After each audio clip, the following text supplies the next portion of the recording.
Hello दोस्तों, मेरा नाम मनोज कुमार। आज इस वीडियो में हम आपको बेलन का आयतन, वक्र पृष्ठीय क्षेत्रफल तथा संपूर्ण पृष्ठीय क्षेत्रफल निकालना सिखाएंगे। इस वीडियो को देखने के बाद कभी भी आपको दोबारा वीडियो देखने की जरूरत नहीं पड़ेगी। तो देखिए, हमने एक बेलन ले रखा है जिसकी त्रिज्या आर ले रखी है हमने 7 सेंटीमीटर और बेलन की ऊंचाई ले रखी है 10 सेंटीमीटर। ठीक है, ये हमने 10 सेंटीमीटर और 7 सेंटीमीटर ले रखे। अब बेलन का आयतन कैसे निकालते हैं? पहले नंबर दे रखा है आयतन, यानी किसी एक वृत्त के क्षेत्रफल में हम ऊंचाई से गुणा कर दें।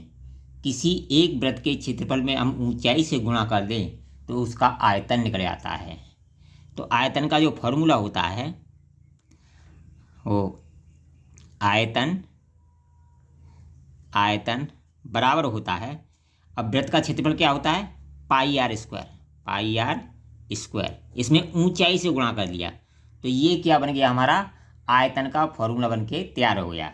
यानी किसी वृत्त के क्षेत्रफल में हम ऊंचाई से गुणा कर दें तो उसका आयतन निकल आता है। तो ये आयतन का फॉर्मूला बन के तैयार हो गया। अब क्या करेंगे? इसमें इनकी वैल्यू रख देंगे। पाई का जो मान होता है वो 22/7 होता है। आर हमारी 7 दे रखी है, 7 × 7 हो गया। ऊंचाई 10 दे रखी है, 7 से 7 कैंसिल हो गया और 22 × 70 बराबर 7 दूनी 14 के 4, 7 दूनी 14 एक 15 है, यानी 1540 सेंटीमीटर स्क्वायर।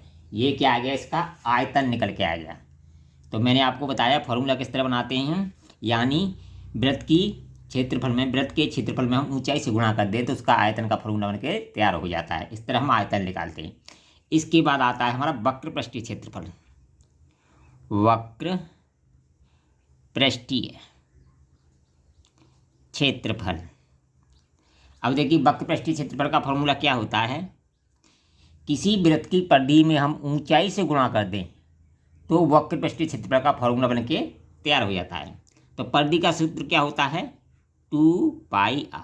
इसमें ऊंचाई से हमने गुणा कर दिया तो ये क्या बन गया? हमारा वक्र पृष्ठीय क्षेत्रफल का सूत्र बन के तैयार हो गया। अब इनमें इसकी वैल्यू रख दो तो 2/7 × r 7, ऊंचाई 10, 7 से 7 कैंसिल हो गया, 22 दूनी 44, 44 10 की 0, यानी 440 सेंटीमीटर स्क्वायर।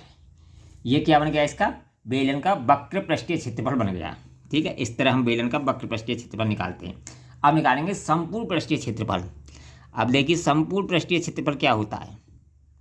संपूर्ण पृष्ठीय क्षेत्रफल ये क्या होता है? जो वक्र पृष्ठीय होता है उसमें ऊपर और नीचे का क्षेत्रफल शामिल नहीं होता है।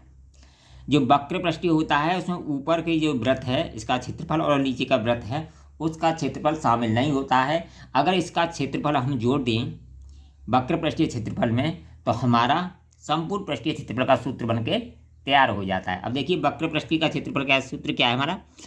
2πr h प्लस, इसमें कितने वृत्त हैं? 2 वृत्त।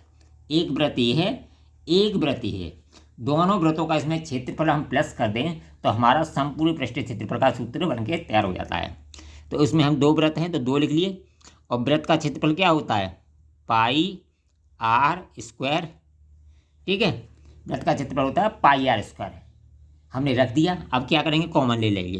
पहले तो मैं फॉर्मूला बना रहा हूँ। ठीक है, 2 कॉमन ले लिया, पाई कॉमन ले लिया, आर कॉमन ले लिया, बचा क्या? h + r।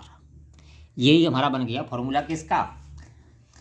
संपूर्ण पृष्ठीय क्षेत्रफल का फॉर्मूला बन के तैयार हो गया। अब इसमें इनकी वैल्यू रख देते हैं। ठीक है, 2 × पाई का मान 22/7, आर का मान 7, कोष्टक में ऊंचाई कितनी है? 10 + 7, 7 से 7 कैंसिल होगा, 22 दूनी 44 × 10 और 7 17। इस तरह हमारा मैंने इनकी वैल्यू रख दी और कैलकुलेशन कर दिया। तो 17 चौका 68 के 8, 17 चौका 68 और 6 74। तो ये बन गया हमारा 748 सेंटीमीटर स्क्वायर। यही इसका संपूर्ण पृष्ठीय क्षेत्रफल हो गया। ठीक है, इस तरह हम बेलन का आयतन, समपूर्ण पृष्ठीय क्षेत्रफल, वक्र पृष्ठीय क्षेत्रफल निकालते हैं। अगर वीडियो पसंद आए तो कमेंट करें, लाइक करें, शेयर